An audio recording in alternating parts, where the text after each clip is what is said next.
থাইল্যান্ডে অনুষ্ঠিত miss universe 2025 শুরু থেকে শেষ পর্যন্ত যেন এক নাটকীয় গল্প। আবেগ, বিতর্ক, উত্তেজনা সব মিলিয়ে এবছরের আসরটা ছিল আলাদা রকমের ঝড়ো। আর এই সব কিছু ছাপিয়ে মুকুটটা শেষ পর্যন্ত উঠেছে মেক্সিকোর ফাতিমা বোসের মাথায়।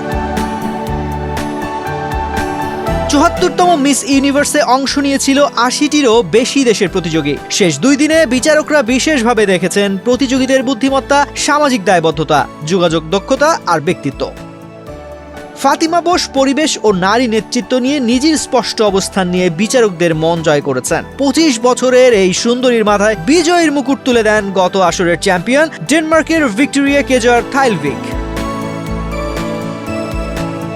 পদ্মা সেতু, মেট্রো রেল এবং এলিভেটেড এক্সপ্রেসওয়ে নির্মাণের গর্বিত অংশীদার বসুন্ধরা সিমেন্ট। কিন্তু ভারতীয় দর্শকদের জন্য খবরটা খুব একটা সুখকর নয়। টপ 12-এ জায়গা পেলেন না ভারতের প্রতিনিধি মানিকা বিশ্বাসকর্মা। রানার আপ হয়েছেন স্বাগতিক দেশ থাইল্যান্ডের প্রভিনার সিং। শীর্ষ 5-এ ছিলেন ভেনেজুয়েলার স্টেফানি আপসালি, ফিলিপাইনের আতিশা মানালো এবং আইভরি কোস্টের অলিভিয়া ইয়াসি।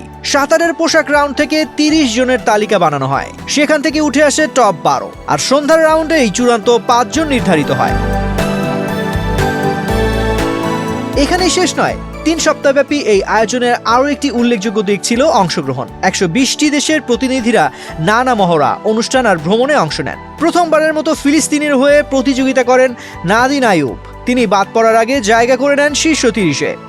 চূড়ান্ত আসর সঞ্চালনা করেন মার্কিন কৌতুক অভিনেতা স্টিভ বায়র্ন, আর উদ্বোধনী পরিবেশনায় ছিলেন থাই সঙ্গীত শিল্পী জেফ সাতু।